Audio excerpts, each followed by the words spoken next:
Hello everyone, today we have a very interesting story about a lazy boy, who was actually quite smart. By the end of this story we'll learn how a lazy person can work harder and beat their laziness. But that's not all. While we listened to his laziness and thought, if I get sick how will Ryan take care of everything? But since Ryan always finished his work, his father never got angry. One summer during a dry season his father got very sick and Ryan had to take care of the whole field by himself. He tried, but he wasn't used to hard work. After a few weeks though, the crop started to die because they didn't get enough water and Ryan couldn't save them alone.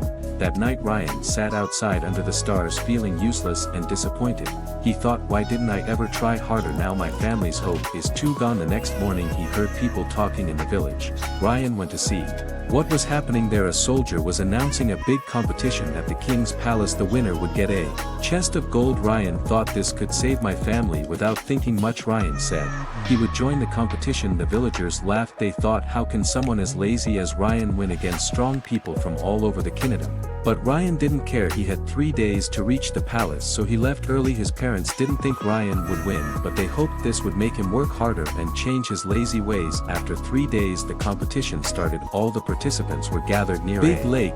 Many of them were strong and fit, which made Ryan nervous. How can I beat these people, he thought. Then the rules were announced. They had to cross the lake, and the first 3 people to finish would go to the next round. The countdown started. 3, 2, 1, go. Everyone jumped into the lake and started swimming, but Ryan stayed behind. He thought, there's no way I can win if I just swim. Suddenly Ryan had an idea. He ran into the nearby forest, found some broken branches and made a small raft. He used another piece of wood as a paddle. Ryan thought, this is a race to cross the lake, not a swimming race. I may not be strong, but I can be smart. As the others got tired from swimming, Ryan paddled across the lake slowly but surely. He passed many of them. In the end Ryan finished third and qualified for the next round. 2 other participants who were the final competition began, each very strong, also made it. The next day the task was to push the block 1 kilometer. To contestant was given a big wooden block.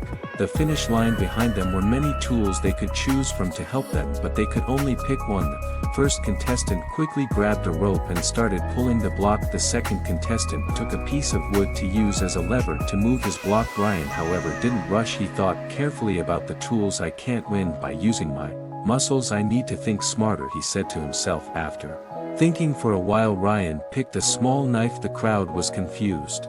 How could a knife help him move such a big block? But instead of pushing the block, Ryan started carving it. He cut the block into a round shape like a ball. After 1 hour Ryan finished carving. Now instead of a heavy block he had a wooden ball. Ryan pushed the ball easily, while the other contestants struggled with their heavy blocks. He rolled it down the road, catching up to the others with all his strength and determination. Ryan was the first to cross the finish line. The crowd cheered loudly. Mel had expected the lazy boy to win. This story shows us that lazy people can be smart, but to achieve something great they need a big reason, like Ryan's love for his family. So if you ever feel lazy, find a strong reason to work hard, whether it's for your family, your dreams, or proving others wrong. A big goal can motivate you to give your best. Today we also learned new words and sentences through this story. Remember, learning English can be fun when you practice regularly, so keep listening, learning,